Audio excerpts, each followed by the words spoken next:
My phone buzzed during hospital rounds on December 23rd. Dad's message hit like a sledgehammer. Don't come to Christmas Eve. Marcus's fiancée is a pediatric surgeon. We're celebrating her success. My hands trembled as I read those words again. 29 years of Christmas traditions thrown away for someone who'd been dating my brother for 8 months. I typed back, understood, with steady fingers. But inside my world cracked. The irony wasn't lost on me that they were celebrating a doctor while their own son stood in surgical scrubs, having just saved a child's life. Little did they know Amanda Walsh would soon discover exactly who I was when she walked into my office for her final interview on December 27th. Standing in the cardiac wing of St. Benedict's Medical Center, I couldn't help but think about how different my life might have been if my family had ever bothered to ask about my career. For 2 years, I'd held the title of Chief Medical Officer, the youngest person in the hospital's 70-year history to achieve this position. Yet my parents still introduced me at family gatherings as Connor, our son, who works at some hospital downtown. The journey to this office hadn't been easy. Medical school nearly broke me financially and emotionally. While my parents cheerfully wrote checks for Marcus's business administration degree at Northwestern, I worked 3 jobs to cover my student loans. Weekend shifts at a grocery store tutoring undergraduates in biology, and delivering pizzas until 2 in the morning became my routine.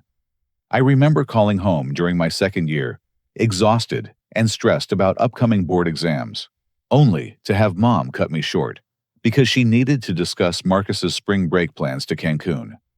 My residency at St. Benedict's started as a stroke of luck. Dr. Michael Torres, the former chief of internal medicine, saw potential in me that my own family couldn't recognize. He became the mentor I desperately needed, guiding me through the complexities of hospital administration while I honed my clinical skills.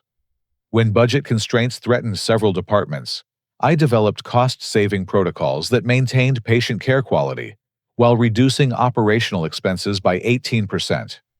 The promotion to Chief Medical Officer came after I successfully managed the hospital's response to a multi-car accident that overwhelmed our emergency department. Coordinating with 6 different surgical teams, managing bed allocation across 4 floors, and ensuring seamless communication between departments for 11 hours, straight earned recognition from the hospital board. Dr. Sarah Chen, our CEO, called it exceptional leadership under pressure.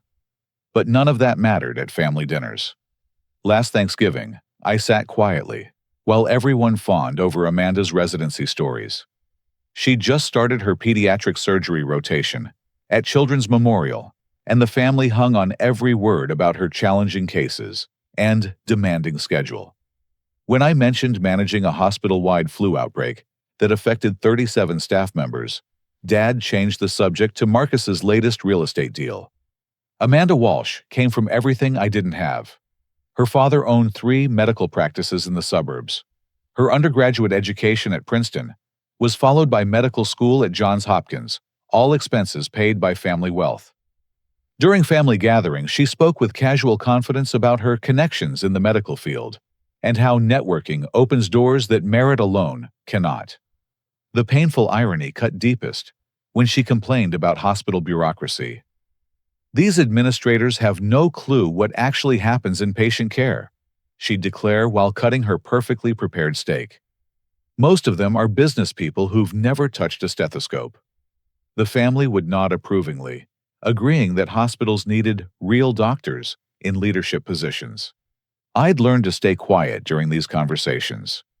What was the point of mentioning that I'd performed over 200 surgical procedures during my residency, or that my administrative decisions directly impacted patient outcomes for 800 beds across 12 departments? They'd found their medical expert in Amanda, and my achievements became invisible. Marcus had always been the golden child. High school quarterback, homecoming king, college fraternity president.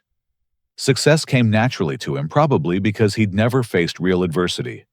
When his first business venture failed spectacularly, Dad bailed him out with a $40,000 loan that somehow never got repaid. When I needed $300 to cover emergency dental work during my internship, I was told to figure it out like an adult. The most cutting moment came 6 months ago when Amanda announced her engagement. The family threw a surprise party at Dad's favorite steakhouse, complete with champagne toasts and congratulatory speeches. During the celebration, Amanda mentioned applying for pediatric surgery fellowships at several prestigious hospitals. "I'm particularly interested in St. Benedict's," she said, raising her glass. "I've heard they need better leadership in their pediatric department." I nearly choked on my wine. St. Benedict's pediatric department was nationally ranked, led by Dr. Patricia Hughes, who'd trained at Mayo Clinic and published 43 peer-reviewed articles. The department's surgical outcomes exceeded national averages by 12%. But I said nothing, watching my family nod along with Amanda's uninformed assessment. That night, driving home alone while my family celebrated Marcus and Amanda's future, I made a decision. If Amanda wanted to work at St. Benedict's, she'd go through the same rigorous interview process as every other candidate. No family connections, no special considerations, just pure professional evaluation. I had no idea then how dramatically that decision would change everything. The December 23rd text message was simply the final confirmation of what I'd known for years. In my family's eyes, I was invisible, my achievements meaningless, compared to the golden couple's perceived success. But Amanda Walsh was about to discover that sometimes the quiet family member holds more power than anyone realizes. Marcus and Amanda's relationship had always been a carefully orchestrated performance for family approval.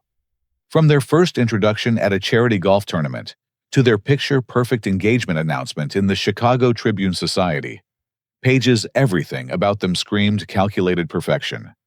Amanda's background read like a medical family dynasty blueprint. Her grandfather founded Walsh Medical Associates in 1952. Her father expanded it into 3 lucrative practices, specializing in orthopedic surgery, cardiology, and plastic surgery. Her mother served on the boards of 4 different medical charities while managing the family's substantial real estate investments. Amanda grew up attending medical conferences as family vacations and discussing surgical techniques over dinner conversations. Princeton University welcomed her with open arms, partly due to academic merit, but largely because of her family's substantial alumni donations. Medical school at Johns Hopkins followed naturally with glowing recommendation letters from family friends and colleagues. Her residency placement at Children's Memorial Hospital came through connections her father maintained with department heads across the Chicago medical community. During family gatherings, Amanda dominated conversations with detailed accounts of her surgical rotations. She described complex procedures with clinical precision, impressing everyone with her medical vocabulary and apparent expertise. What she lacked in actual experience, she compensated for with confident presentations and name-dropping of attending physicians who knew her father. "Dr. Richardson told me yesterday that I have natural surgical instincts," she announced during Easter dinner while delicately cutting her lamb.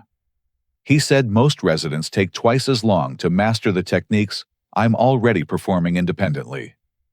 The family responded with appropriate admiration, asking follow-up questions about her exceptional progress. I noticed subtle details others missed. Amanda never mentioned challenging cases or difficult moments that typically define a resident's learning experience. Her stories always featured her succeeding, where others struggled, solving problems that stumped more experienced colleagues, and receiving praise from attendings who conveniently happened to know her father professionally. Marcus played the perfect supportive fiancé, asking leading questions that allowed Amanda to showcase her medical knowledge. Their relationship functioned like a well-rehearsed interview with Marcus, creating opportunities for Amanda to demonstrate her superiority over other medical professionals. "Amanda was telling me about the incompetent administrators at most hospitals," Marcus would say during family barbecues. "It's amazing how people with no medical training end up making decisions about patient care." Amanda would nod enthusiastically, launching into detailed criticisms of hospital bureaucracy.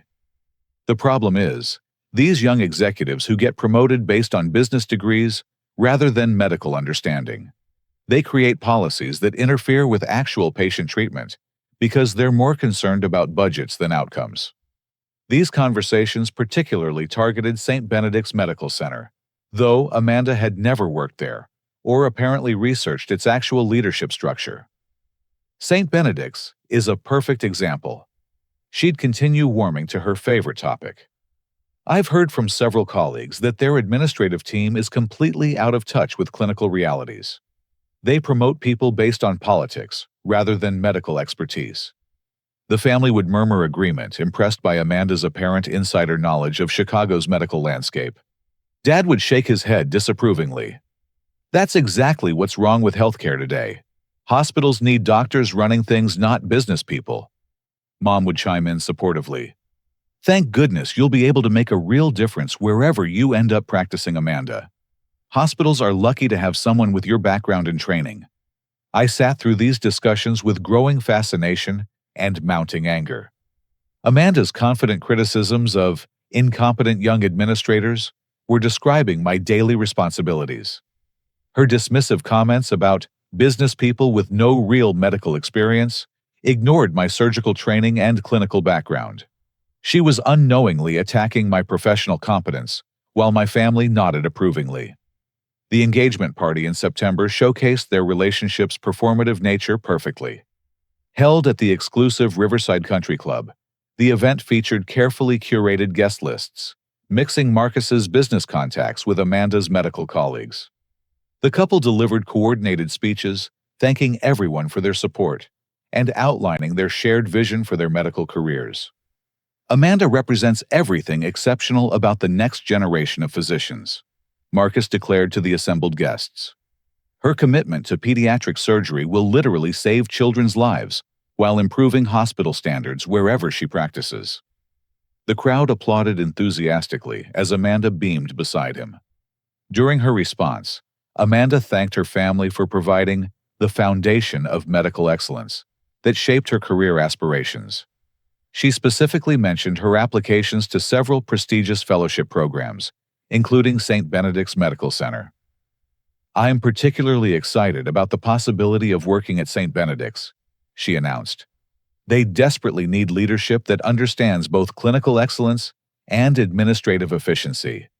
I watched from the back of the room as my parents glowed with pride. They'd finally found a daughter-in-law who embodied everything they apparently valued: medical prestige, family connections, and confident ambition. The fact that their own son had achieved similar professional success seemed completely irrelevant compared to Amanda's carefully crafted presentation. Later that evening, as the party wound down, I overheard Amanda talking with several other young physicians. The interview process at these hospitals is really just a formality, she said, adjusting her engagement ring. When you have the right recommendations and family connections, the outcome is pretty much guaranteed. It's all about who you know in this business. Her companions nodded knowingly, sharing similar sentiments about leveraging family networks for career advancement. None of them seemed concerned about competing based on merit or demonstrating actual clinical competence. The conversation confirmed everything I'd suspected about Amanda's approach to her medical career. Driving home that night, I realized that Amanda's application to St. Benedict's would provide the perfect test of her actual qualifications versus her assumed entitlement. She expected special treatment based on family connections and perceived superiority. Instead, she'd face the same rigorous evaluation process that had selected some of the most talented physicians in the country. The irony was delicious. Amanda had spent months criticizing the very leadership team she'd soon be hoping to impress.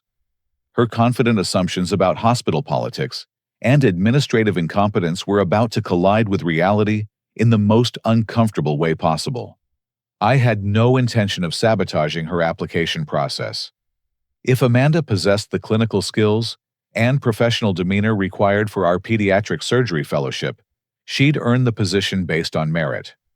But if her entitled attitude and questionable competence disqualified her, the responsibility would rest entirely on her own shoulders.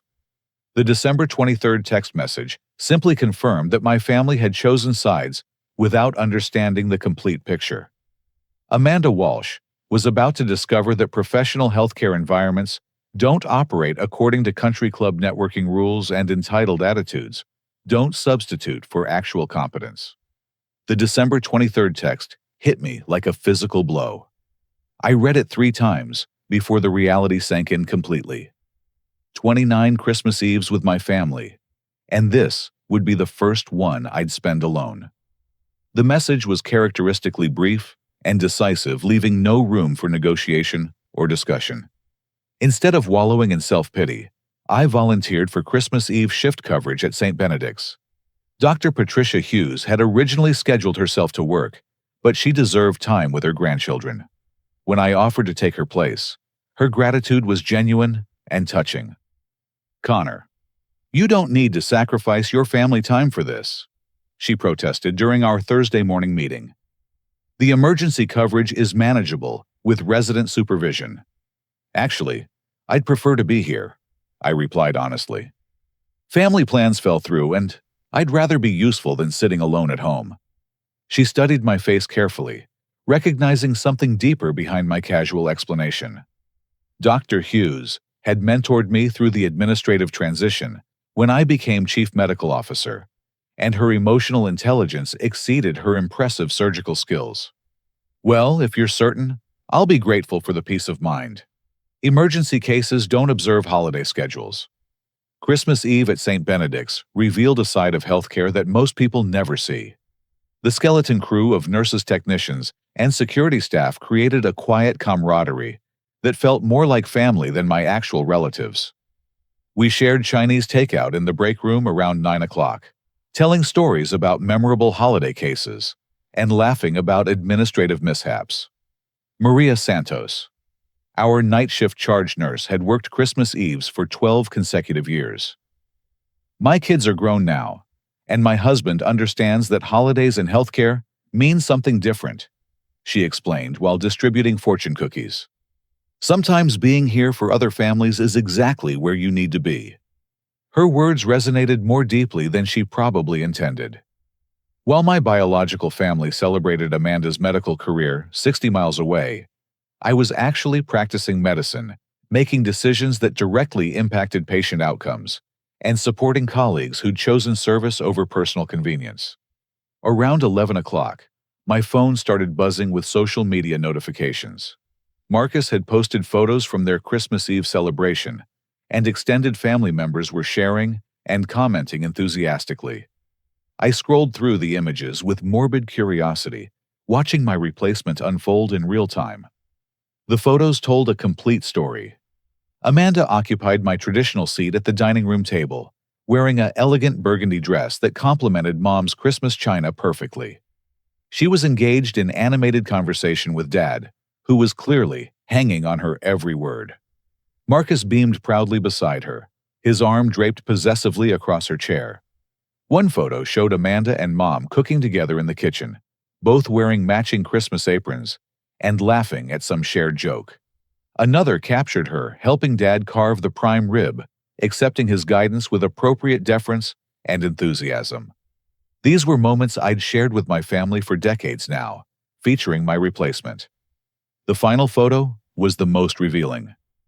The entire extended family gathered around the Christmas tree while Marcus made a toast. Amanda stood beside him, her engagement ring catching the twinkling lights as everyone raised their glasses in celebration. The caption read, "Celebrating our newest family member and her incredible medical career. So proud to have a pediatric surgeon joining the Williams family." Cousin Jennifer's comment cut deepest. "Finally, a doctor in the family. Amanda's going to save so many children's lives." Marcus picked a winner. 17 likes and 4 additional comments echoed similar sentiments, praising Amanda's medical expertise and congratulating Marcus on his amazing catch. I set the phone down and walked to my office windows, overlooking the hospital parking lot. Fresh snow was falling gently, creating a peaceful scene that contrasted sharply with my internal turmoil. Below, a few cars remained in the visitor spaces, where families maintained bedside vigils with sick relatives who couldn't be home for Christmas. Dr. Hughes found me there around midnight, carrying 2 cups of coffee from the administrative break room. "Rough holiday?" she asked gently, offering me the larger mug. "Something like that?" I admitted, accepting the coffee gratefully.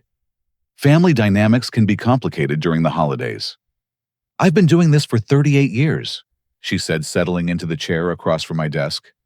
The physicians who work holidays by choice usually have the most interesting stories. Care to share? I told her about Amanda's application, the family's excitement about her medical career, and their complete ignorance of my professional achievements. Dr. Hughes listened without interrupting, occasionally nodding with understanding that suggested she'd encountered similar family situations before. "So your family is celebrating a resident who's applied to work here, while you're actually running the place," she summarized when I finished. "That's either tragic irony or poetic justice, depending on your perspective." "I'm leaning toward poetic justice," I replied, surprising myself with the admission. Amanda has very strong opinions about St. Benedict's administrative leadership. She's about to meet the leadership team personally. Dr. Hughes smiled knowingly. "I received her application materials last week. Impressive credentials on paper, though her recommendation letters are curiously generic. Sometimes the most revealing aspect of an application is what's not included." Her observation intrigued me, but I didn't pursue the topic. Whatever Amanda's qualifications, she'd be evaluated fairly and thoroughly. If she possessed the clinical skills and professional character required for our fellowship program, her family connection to me wouldn't matter. If she didn't, personal relationships wouldn't save her. The rest of Christmas Eve passed quietly. I reviewed administrative reports, responded to non-urgent emails, and made rounds through different departments. The emergency department treated 2 minor accidents and 1 case of chest pain that turned out to be anxiety-related. Surgical services remained calm, with only 1 appendectomy requiring attention. At 3 a.m, I finally headed home to my empty apartment. The contrast between my family's celebration photos and my actual Christmas Eve experience felt symbolically perfect. They'd gathered to honor a medical professional they barely knew while ignoring the medical professional they'd raised. December 26th brought the first phase of Amanda's interview process. She'd be meeting with Dr. Hughes, touring the pediatric facilities, and interacting with residents and nursing staff. I deliberately scheduled administrative meetings that would keep me away from her visit, wanting to avoid any appearance of impropriety. But I requested detailed reports from everyone who interacted with her. If Amanda was going to work at St. Benedict's, I needed to understand her actual competence and professional demeanor beyond family dinner performances. The anticipation felt electric. After months of listening to Amanda's confident criticisms of hospital administration and entitled assumptions about her medical career, she was about to enter my professional domain. Her December 27th final interview would reveal whether her impressive credentials translated into actual competence. More importantly, it would answer the question that had been building since that devastating Christmas Eve text. Was Amanda Walsh the exceptional physician my family believed, or simply another entitled candidate who confused family connections with professional merit?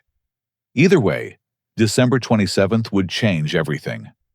Amanda was about to discover that the incompetent young administrator she'd been criticizing for months was actually the person who held her professional future in his hands. December 26th arrived with the efficient precision that characterizes hospital operations.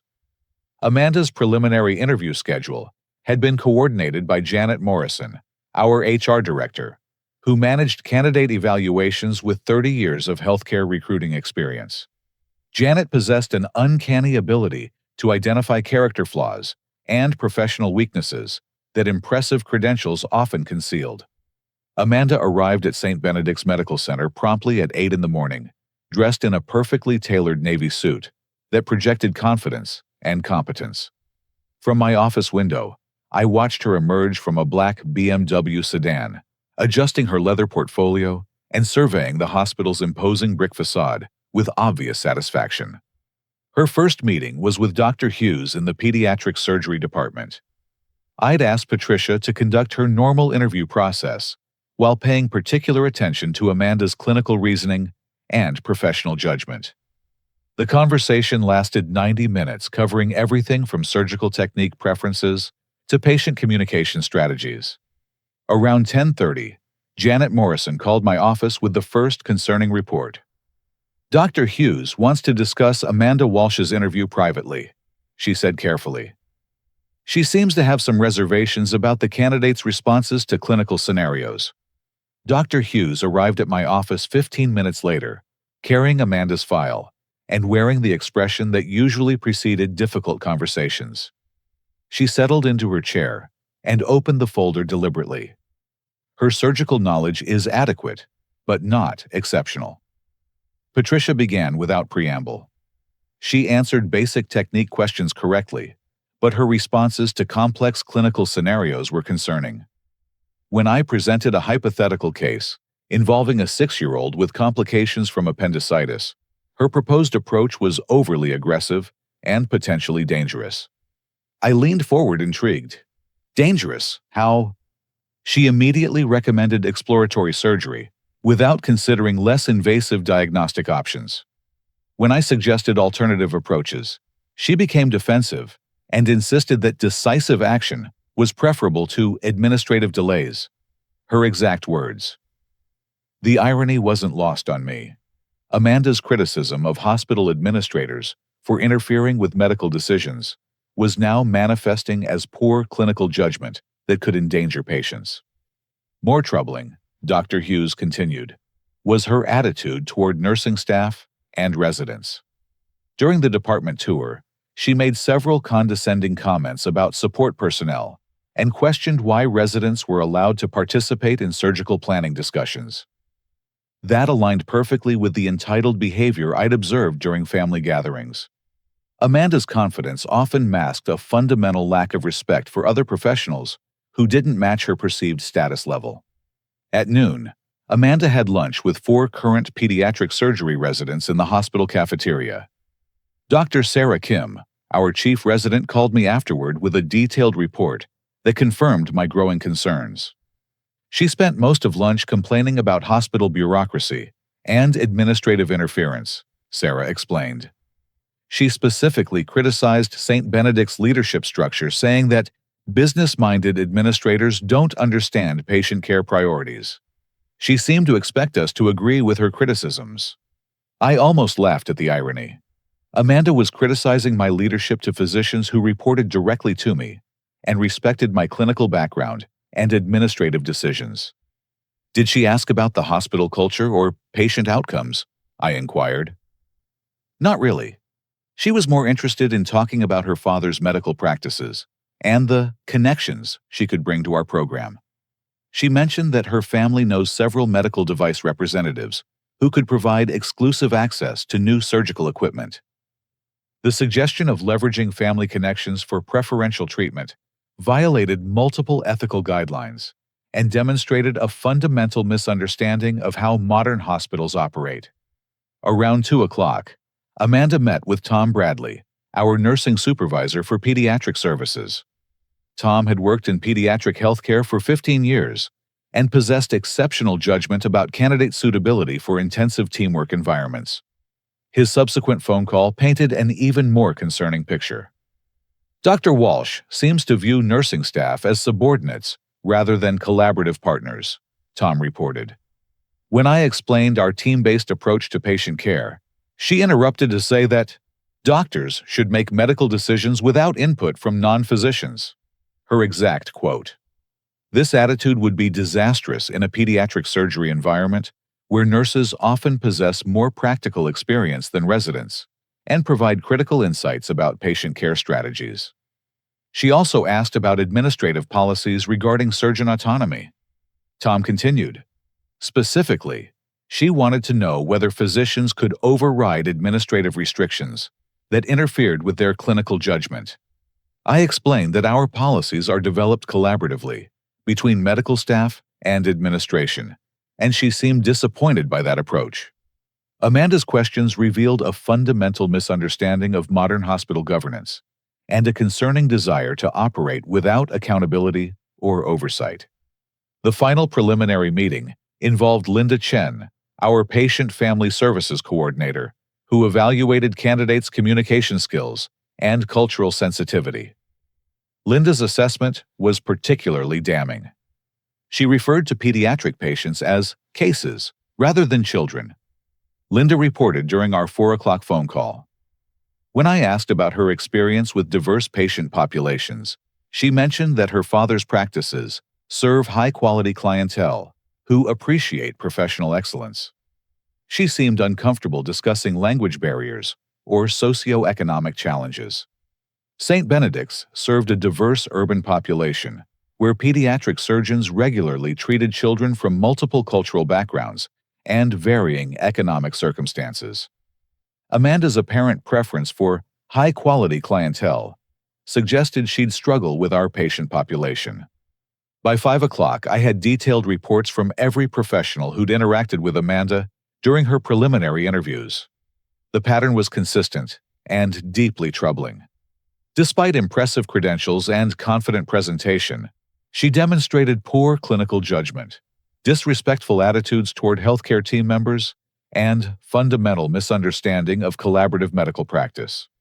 Most concerning was her repeated criticism of hospital administration during conversations with people who worked directly under my leadership.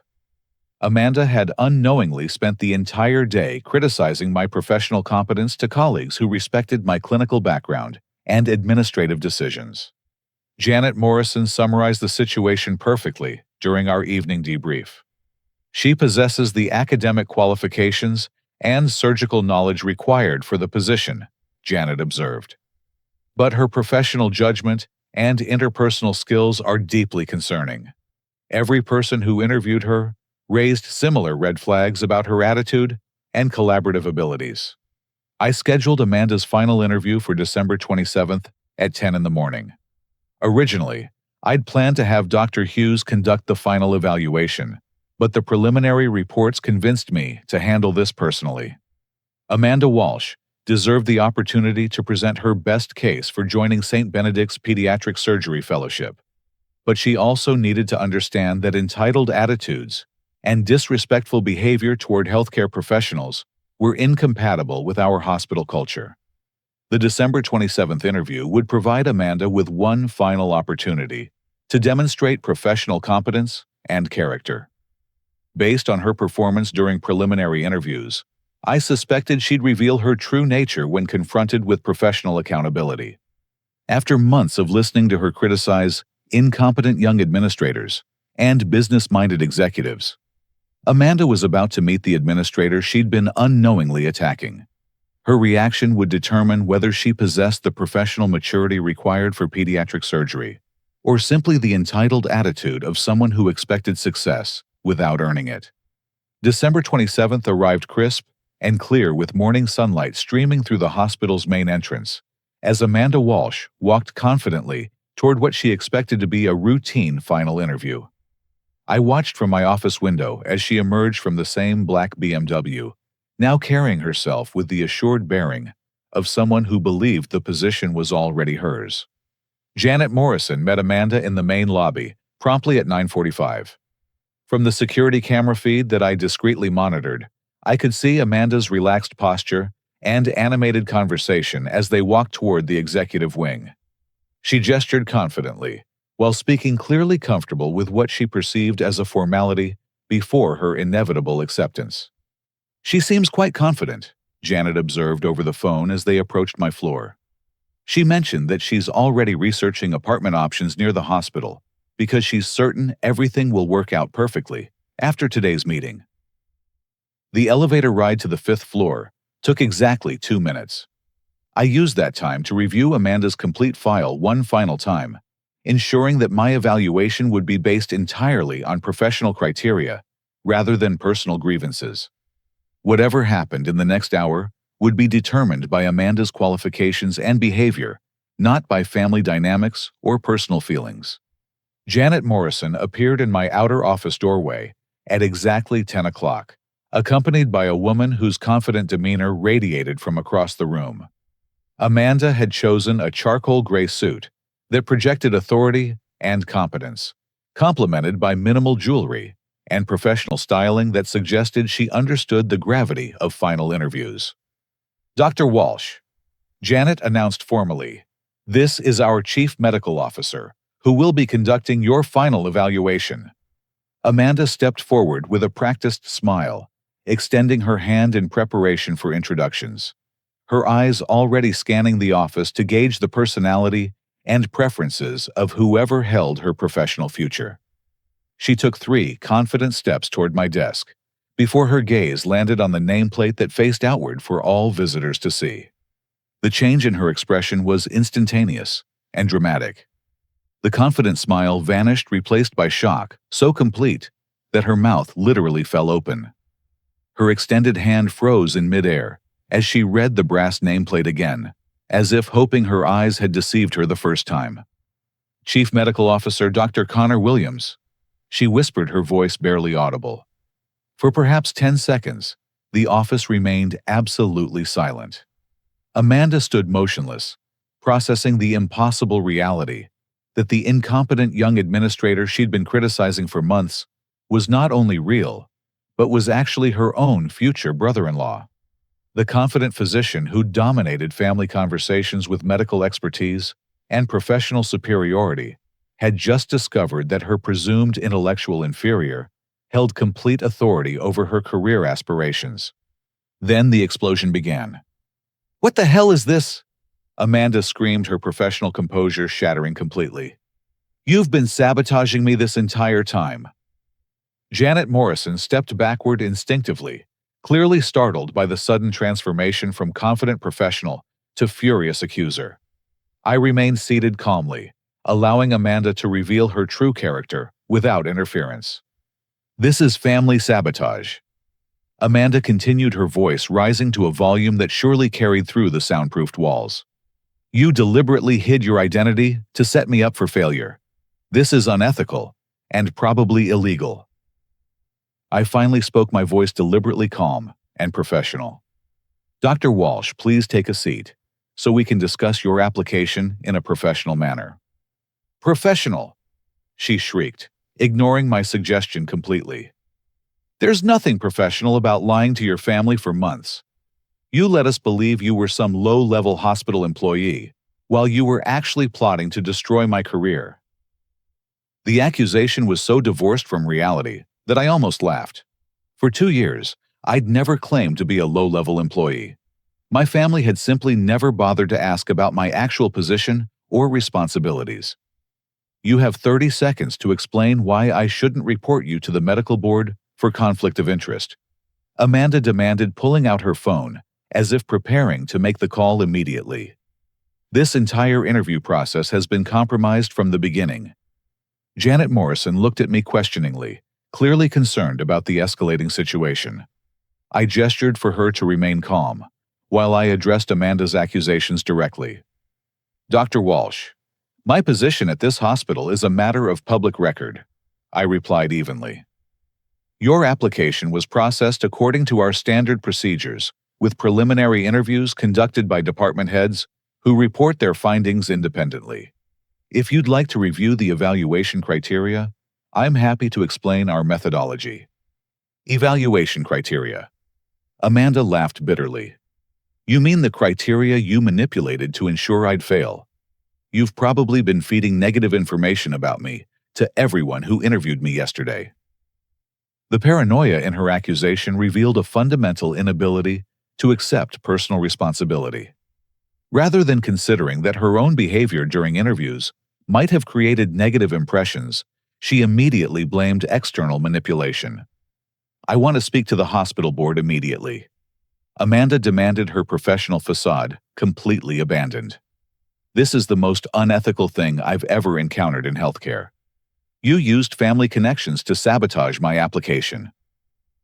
Janet Morrison's expression shifted from concern to professional alarm. As an experienced HR director, she'd witnessed difficult interviews before, but Amanda's behavior exceeded normal candidate stress responses and entered territory that raised serious questions about professional judgment and emotional stability. "You sat through months of family dinners pretending to be some nobody, while I shared my career plans and professional opinions. Amanda continued pacing frantically around the office.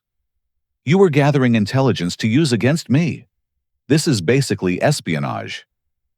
Her interpretation of family gatherings as intelligence gathering demonstrated a level of self-importance that bordered on delusional. The idea that I'd spent years building a medical career specifically to sabotage her application was so narcissistic that it revealed profound character flaws. "Dr. Walsh," I interrupted firmly, "your behavior right now is being documented as part of your interview evaluation. I'd suggest you consider whether this represents the professional demeanor you'd want associated with your application." "Are you threatening me?" she shouted, pointing an accusatory finger at my desk. "This just proves that you're abusing your position for personal vendettas.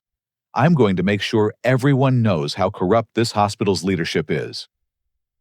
Janet Morrison stepped forward cautiously. "Dr. Walsh, I think we need to pause this interview and allow you time to collect yourself before continuing." "There's nothing to collect," Amanda snapped at Janet. "This entire process has been a fraud from the beginning. He's been plotting against me since I got engaged to his brother." The suggestion that my professional responsibilities had been influenced by her engagement timeline revealed how completely she misunderstood both hospital operations and family dynamics. Amanda apparently believed that my medical career existed primarily to either support or sabotage her personal ambitions. "I demand immediate placement in this fellowship program to compensate for this unethical treatment," she declared, as if professional positions were awarded as remedies for perceived personal slights. "You owe me this job because you compromised the application process." Her demand for compensation through automatic acceptance demonstrated a fundamental misunderstanding of both professional ethics and merit-based selection processes. The idea that personal grievances entitled her to positions she hadn't earned revealed an entitled mindset that would be disastrous in patient care environments. Security personnel appeared in my doorway, summoned by the noise that had attracted attention throughout the administrative wing. Amanda noticed their presence and interpreted it as additional evidence of conspiracy against her. "Now you're calling security to intimidate me," she accused. "This gets more corrupt every minute. I'm going to report every person in this hospital to the state medical board." The threats against my colleagues who'd conducted professional evaluations according to standard protocols revealed Amanda's willingness to weaponize regulatory systems when she didn't get her way. This behavior alone would disqualify her from positions requiring professional judgment and emotional stability. As security escorts arrived to ensure the situation remained contained, Amanda's final words encapsulated everything wrong with her candidacy. "You'll regret this. My father has connections throughout the Chicago medical community. You've just made enemies. You can't afford to have..." Gents. The implied threats and reliance on family influence confirmed every concern raised by preliminary interviewers. Amanda Walsh possessed impressive academic credentials, but lacked the professional character, emotional stability, and collaborative spirit essential for pediatric surgery fellowship programs. Her explosive reaction to discovering my identity had revealed her true nature more completely than any structured interview could have accomplished. After security personnel escorted Amanda from the building, I spent the next hour documenting every detail of her interview explosion, while the memories remained fresh and accurate. Janet Morrison provided her own written account of Amanda's behavior, ensuring that our records reflected the complete scope of her professional misconduct during what should have been a routine final evaluation. But Amanda's disqualifying interview performance was only the beginning of a much deeper investigation into her credentials and character. Something about her confident claims and family connections had always seemed too polished, too convenient. Her explosive reaction to discovery suggested someone with more to hide than simple entitlement and poor professional judgment. I began with phone calls to her previous residency supervisors at Children's Memorial Hospital. Dr. Robert Chen, who'd overseen Amanda's pediatric surgery rotation, answered my call with obvious reluctance when I mentioned her name. Dr. Walsh completed her rotation requirements. He said carefully, clearly choosing his words with legal precision. However, I'd prefer to discuss her performance privately if you're seriously considering her for a fellowship position. We scheduled a confidential meeting for that afternoon. Dr. Chen arrived at my office with a manila folder that he placed carefully on my desk before settling into his chair with the expression of someone preparing to share unpleasant truths. Amanda Walsh's technical surgical skills were adequate. He began opening the folder to reveal handwritten notes and formal evaluations. But her interactions with patients' families and medical team members were consistently problematic throughout her rotation. The documented concerns were extensive and troubling. Amanda had received formal counseling for making inappropriate comments about patient families' socioeconomic status. She'd questioned nursing staff competence in front of patients' relatives. Most seriously, she'd been reported for discussing surgical complications with medical students before informing attending physicians about emerging problems. We placed her on a formal performance improvement plan during her final month. Dr. Chen explained, showing me the official documentation. She was required to complete additional training in professional communication and medical team collaboration. The plan was successfully completed, but barely. I studied the improvement plan details carefully. Amanda had been required to attend 8 hours of professional development training, focused specifically on respectful communication with healthcare team members and appropriate boundaries in patient-family interactions. The trainer's final evaluation noted minimal improvement and continued resistance to feedback. There were also concerns about her clinical judgment. Dr. Chen continued pulling out surgical case reviews. She consistently advocated for more aggressive interventions than warranted by patient conditions. When questioned about her recommendations, she often became defensive and cited her family's surgical experience rather than medical evidence. This aligned perfectly with Dr. Hughes's observations about Amanda's overly aggressive approach to clinical scenarios. Amanda's surgical recommendations appeared to prioritize dramatic intervention over patient welfare, suggesting she viewed medicine as performance rather than service. My next call was to Dr. Jennifer Walsh, Amanda's father, and a prominent orthopedic surgeon whose reputation might have influenced his daughter's residency evaluations. Our conversation revealed layers of family dynamics that explained Amanda's entitled attitude and inappropriate behavior. Amanda is extremely talented. Dr. Walsh insisted when I asked about her professional development. Any concerns about her bedside manner are simply a result of high standards and medical excellence that some colleagues might find intimidating. His defensive response immediately raised red flags. Parents typically acknowledge areas where their children need improvement, especially in professional contexts. Dr. Walsh's refusal to recognize legitimate concerns suggested he'd been shielding Amanda from accountability throughout her medical training. Has Amanda faced any disciplinary actions or professional challenges during her career? I asked directly. Nothing significant. He replied quickly, too quickly. Medical training is always challenging, and strong personalities sometimes clash with institutional cultures that prioritize compliance over competence. The phrase "strong personalities" was often code for difficult colleagues who refused to work collaboratively. Dr. Walsh's framing of institutional expectations as compliance over competence suggested he'd taught Amanda that rules and professional standards were obstacles to be overcome rather than guidelines for ethical practice. I spent the afternoon researching Amanda's academic record and professional references more thoroughly. Her undergraduate performance at Princeton was solid, but not exceptional, with grades that suggested adequate ability rather than outstanding talent. More importantly, her recommendation letters from Princeton faculty were notably generic, lacking specific examples of leadership or exceptional character. Medical school transcripts from Johns Hopkins revealed similar patterns. Amanda had performed well in academic coursework, but received concerning evaluations in clinical rotations that required patient interaction and teamwork. Comments from attending physicians consistently mentioned difficulty accepting feedback and tendency to prioritize personal advancement over collaborative patient care. The most revealing discovery came from Amanda's medical board records.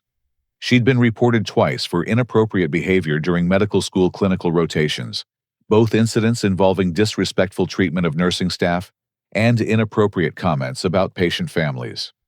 While neither incident resulted in formal sanctions, the pattern suggested long-standing professional character issues. Her fellowship application essays provided additional insight into her mindset and motivations.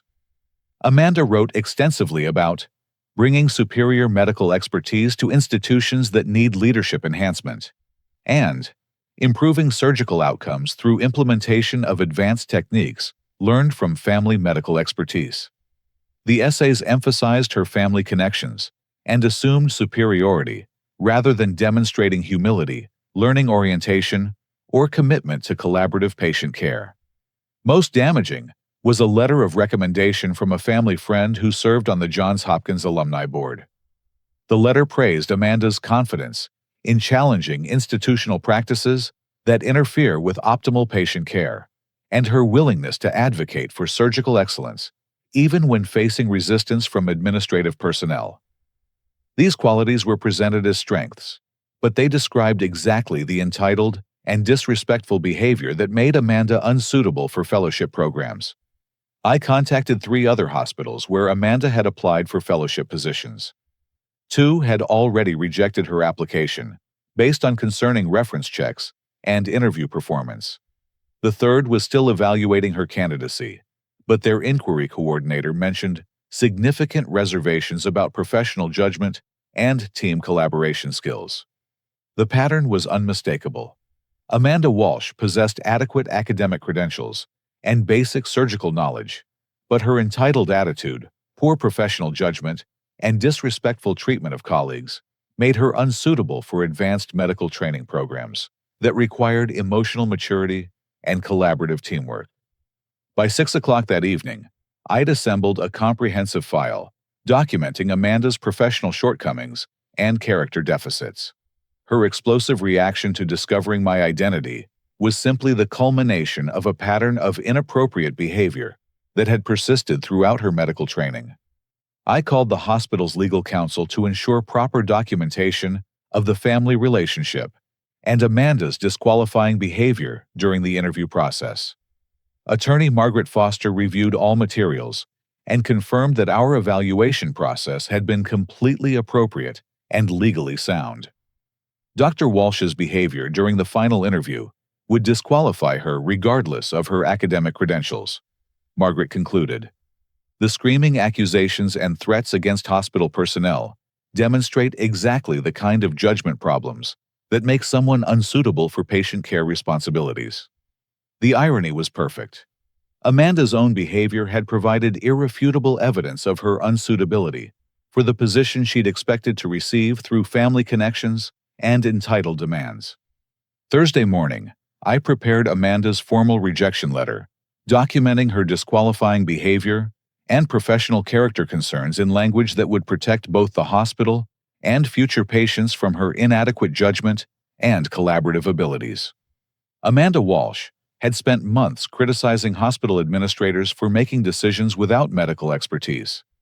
Now she'd learned that the administrator she'd been attacking possessed both extensive medical training and complete authority over her professional future. Her entitled assumptions about family connections and superior expertise had collided with reality in the most devastating way possible. Friday morning, December 28th. I drafted Amanda Walsh's official rejection letter with meticulous attention to professional language and legal precision. The letter needed to communicate our decision clearly while documenting the specific behavioral and professional concerns that disqualified her from consideration. Dear Dr. Walsh, I wrote, after careful review of your application materials and comprehensive interview process, we regret to inform you that you have not been selected for our pediatric surgery fellowship program. This decision is based on concerns regarding professional judgment, collaborative teamwork skills, and behavior during the final interview that raised serious questions about suitability for patient care responsibilities. The letter detailed specific examples of her problematic behavior during preliminary interviews, including disrespectful comments about nursing staff, inappropriate criticism of hospital policies to current residents, and concerning clinical judgment demonstrated through scenario-based questions. I concluded with documentation of her explosive reaction during the final interview, emphasizing that such behavior was incompatible with pediatric medicine environments requiring emotional stability and professional maturity. I sent copies to Dr. Hughes Janet Morrison and our legal counsel before releasing the official notification. Amanda would receive the rejection through certified mail to ensure proper documentation of delivery and prevent any claims that she'd been denied due process. Marcus called my office within 30 minutes of Amanda receiving the letter. Janet Morrison transferred the call to me after explaining that Amanda's fiancé was extremely upset and demanding immediate conversation with whoever had sabotaged her application. "Connor, what the hell did you do to Amanda?" Marcus shouted before I could speak. "She's been crying for 2 hours and claiming you deliberately destroyed her career." I leaned back in my chair, finally prepared for the family confrontation I'd been anticipating since Amanda's explosive interview. Marcus, Amanda's application was evaluated according to our standard procedures by multiple department heads who weren't aware of any family connection. Her rejection is based entirely on professional qualifications and behavior. "That's garbage, and you know it," Marcus responded angrily. "You've been planning this since she got engaged. You couldn't stand that she was more successful than you, so you used your little administrative position to get revenge." The accusation revealed how completely my family misunderstood both my professional role and Amanda's actual qualifications. Marcus genuinely believed that Amanda was more accomplished than me, despite her being a resident with concerning performance evaluations, while I held the chief medical officer position at a major hospital. "Marcus, I'm the chief medical officer at St. Benedict's," I said clearly. "I've held this position for 2 years. Amanda applied to work here without knowing who I was or what my role involved. Her rejection is based on professional concerns identified by medical staff who evaluated her candidacy independently." The silence on Marcus's end lasted nearly 20 seconds as he processed information that contradicted everything he'd believed about our relative professional standing. When he finally spoke, his voice carried confusion rather than anger. "Chief Medical Officer, but you never told us you had that kind of position." "You never asked," I replied simply. "For 2 years, I've attended family gatherings where Amanda criticized hospital administrators and specifically mentioned St. Benedict's leadership as incompetent and inexperienced. She was unknowingly criticizing my professional competence, while you all nodded approvingly." Another long pause followed as Marcus began understanding the irony of their family celebrations and professional dismissals. "Wait, so when Amanda complained about young executives with no medical experience, she was actually talking about you?" "Yes. And when she criticized St. Benedict's administrative policies and leadership decisions, she was criticizing my work.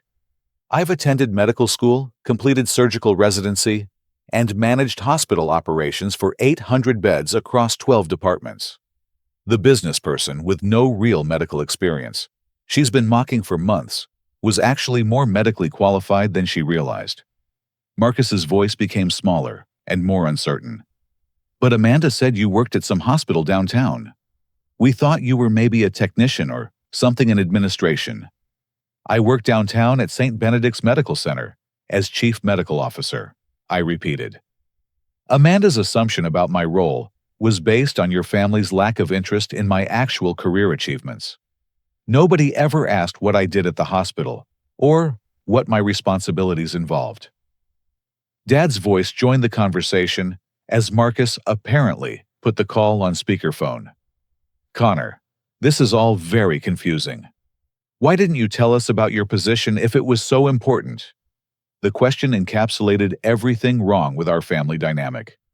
They'd spent years dismissing my career while celebrating Amanda's never bothering to ask about my achievements or responsibilities then blamed me for not forcing them to pay attention. Dad, for 7 years since medical school, I've tried to share my professional experiences during family gatherings. You consistently changed the subject or focused attention on Marcus's business deals instead. When I mentioned managing hospital operations or surgical cases, you seemed uninterested and bored. Well, you never made it sound important. Dad replied defensively. You always spoke so casually about work, like it wasn't a big deal. Because I was trying to fit into family conversations without seeming boastful, I explained. When Amanda arrived and dominated every gathering with medical stories, I realized you preferred her confident presentations over my modest approach to sharing professional experiences. Mom's voice joined the conversation, sounding genuinely distressed. Connor, honey, we had no idea you'd achieved so much professionally. If we'd known you were important at the hospital, we would have been proud and supportive. Her response revealed the shallow foundation of family relationships based on external achievements rather than genuine interest in each other's lives and happiness. They would have been proud and supportive if they'd known my position carried prestige, but they'd been indifferent when they assumed I held a modest role. The issue isn't my position, I said carefully. The issue is that you excluded me from Christmas Eve to celebrate someone you'd known for 8 months, while showing no interest in the person you'd raised for 29 years. Amanda's medical career impressed you, but you never bothered learning about mine. Marcus attempted to redirect the conversation back to Amanda's situation. But regardless of all that, you still sabotaged Amanda's application because of personal family issues. Marcus, I have documentation from 4 department heads who interviewed Amanda independently and raised identical concerns about her professional judgment, collaborative skills, and respectful treatment of medical team members. Her rejection was recommended by physicians who don't know about any family relationship.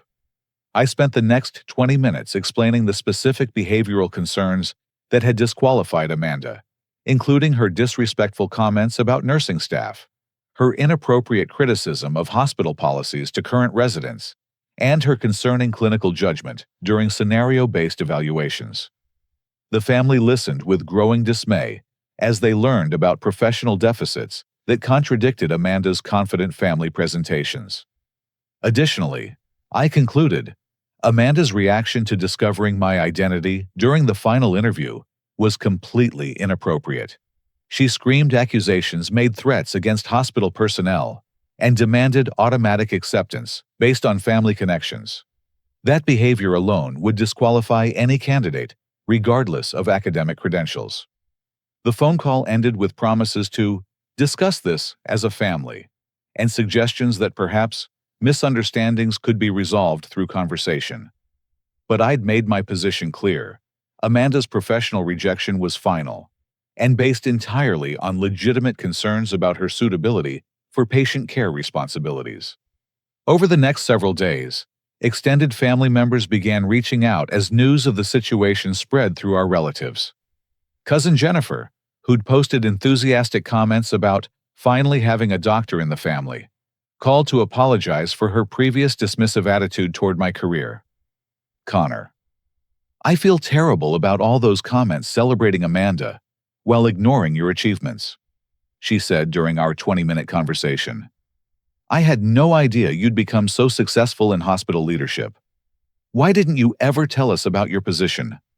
The question that every family member asked revealed their fundamental misunderstanding of relationships and communication. They expected me to announce my achievements like Amanda had done, rather than sharing experiences naturally through normal family conversations. Jennifer, I tried to share my work experiences during family gatherings for years, I replied patiently. But whenever I mentioned hospital operations or medical cases, people seemed uninterested or changed the subject. When Amanda arrived and dominated conversations with confident medical stories, I realized the family preferred her presentation style. 3 weeks later, Marcus called to inform me that he and Amanda had ended their engagement. The stress of her professional rejections and the family's growing awareness of her character deficits had created insurmountable relationship problems. She couldn't handle the fact that you were more accomplished than she realized, Marcus admitted during our conversation. When other hospitals also rejected her applications, she became increasingly angry and blamed everyone except herself for the problems. I realized that I'd fallen in love with her confident presentation rather than her actual character. Amanda's professional difficulties extended beyond St. Benedict's, as other hospitals learned about her behavioral concerns and questionable references. Her entitled attitude and poor collaborative skills made her unsuitable for fellowship programs that required emotional maturity and teamwork abilities. 6 months later, my family relationships had fundamentally changed. Dad began asking detailed questions about my work and expressing genuine interest in my professional achievements. Mom started including me in family planning conversations and seeking my input on medical questions that arose among relatives. Most importantly, they'd learned to value family members based on character and relationships, rather than external achievements and impressive presentations. The Christmas Eve exclusion that had initially devastated me ultimately revealed family dynamics that needed addressing for anyone's long-term happiness. I was promoted to Senior Vice President of Medical Affairs in September recognition for successful leadership during a challenging year that included Amanda's situation and several complex medical cases that required innovative solutions. The hospital board's confidence in my leadership validated years of professional development and commitment to patient care excellence. My personal life also improved dramatically. Dr. Rachel Martinez, our new emergency medicine director, and I began dating after connecting over shared experiences, managing hospital crises, and supporting medical teams through difficult periods. Rachel understood the demands of medical leadership and shared my commitment to collaborative patient care and professional integrity. The lesson from Amanda Walsh's rejection was profound, and lasting authentic success comes from competence, character, and commitment to service, rather than family connections, entitled attitudes, or impressive presentations. Professional healthcare environments reward merit and collaborative spirit while exposing and rejecting entitled behavior and poor judgment. My family learned that genuine relationships require curiosity about each other's lives and achievements, rather than assumptions based on superficial presentations. They'd celebrated Amanda's confident medical stories while ignoring my actual medical accomplishments, choosing style over substance in ways that damaged family connections. Amanda learned that medical careers require emotional maturity, collaborative skills, and professional humility rather than academic credentials alone. Her entitled attitude and disrespectful behavior toward healthcare team members made her unsuitable for patient care responsibilities regardless of her surgical knowledge or family connections. The experience taught me that family relationships must be based on mutual respect and genuine interest, rather than external validation or achievement-based approval. Professional success provides personal satisfaction, but authentic happiness comes from relationships built on character and shared values, rather than impressive credentials or family expectations. Looking back on that devastating Christmas Eve text message, I realized it had been the catalyst for positive changes that improved both my family relationships and professional confidence. Sometimes the most painful moments reveal truths that need addressing for genuine growth and happiness to occur. Now, as I reflect on this whole experience, I want to hear from you. Have you ever been in a situation where your family didn't recognize or appreciate your achievements while praising someone else? How did you handle feeling overlooked or undervalued by the people closest to you? Share your story in the comments below, because your experiences might help others who are facing similar challenges. If this story resonated with you, please give it a like to help others find it. Subscribe to hear more stories about overcoming family challenges and professional obstacles. And share this with anyone who might benefit from knowing that sometimes the quiet family member has more strength and success than anyone realizes. Thank you for listening to my story. I hope it reminds you that your worth isn't determined by other people's recognition or approval, but by the character you show and the integrity you maintain when facing difficult situations. Sometimes, the most important victories happen when we finally stand up for ourselves with quiet confidence and unwavering professionalism.